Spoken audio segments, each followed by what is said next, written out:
Assalamualaikum warahmatullahi wabarakatuh. Saya Dewi Rahmawati dengan nomor NPM 23010505104, kelas 2E, Prodi PGSD. Kali ini saya akan membahas mengenai media pembelajaran audiovisual yang bertemakan pola hidup yang menyebabkan permasalahan lingkungan. Apa sih perubahan bumi berubah? Bumi merupakan satu-satunya planet yang dapat dihuni oleh makhluk hidup. Bumi terus mengalami perubahan dikarenakan sebagai faktor, yaitu faktor alam dan non-alam. Faktor alam yang dimaksud adalah gunung meletus, banjir, gempa bumi, dan tsunami. Mari mengenal macam-macam bencana alam. Apa saja sih bencana yang diakibatkan oleh faktor alam? Yang pertama, gunung meletus. Indonesia memiliki banyak gunung aktif sehingga sewaktu-waktu dapat terjadi gunung meletus. Gunung meletus adalah gunung yang memuntahkan materi-materi dari dalam bumi, seperti debu, awan panas, asap, kerikil, batu-batuan, lahar panas, lahar dingin, magma, dan sebagainya. Yang kedua, banjir. Banjir adalah peristiwa atau keadaan terendamnya suatu daerah atau daratan karena volume air yang meningkat. Banjir dapat juga terjadi karena kurangnya daerah peresapan air saat musim hujan. Salah satu banjir adalah banjir bandang. Banjir bandang terjadi dengan cepat sehingga menimbulkan kerusakan yang besar. Yang ketiga, gempa bumi. Gempa bumi adalah peristiwa bergetarnya bumi akibat pelepasan energi di dalam bumi secara tiba-tiba dengan ditandai patahan lapisan batuan pada kerak bumi.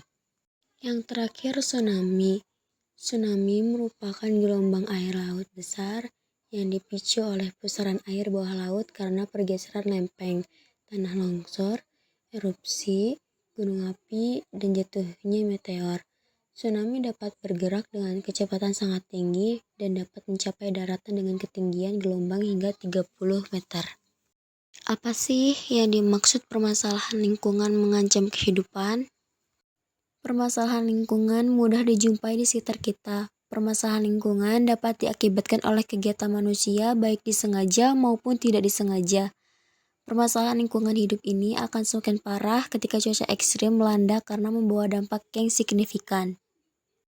Beberapa kerusakan yang dilakukan dalam usaha pemanfaatan sumber daya alam sebagai berikut.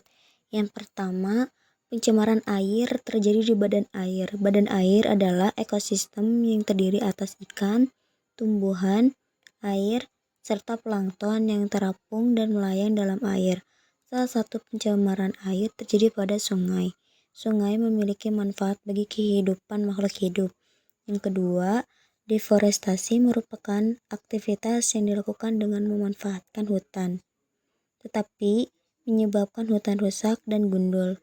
Kegiatan deforestasi menghancurkan banyak pohon. Hutan berfungsi untuk melindungi dan menyimpan sumber air. Hutan dapat mencegah terjadinya banjir. Yang ketiga, abrasi adalah suatu proses alam berupa pengikisan tanah pada daerah pesisir pantai yang diakibatkan oleh ombak dan arus laut yang sifatnya merusak. Abrasi disebut juga dengan erosi pantai. Yang terakhir, kekeringan adalah kondisi di mana suatu wilayah, lahan maupun masyarakat mengalami kekurangan air sehingga tidak dapat memenuhi kebutuhannya. Penyebab kekeringan yang paling sering terjadi adalah perubahan iklim sehingga hujan jarang turun.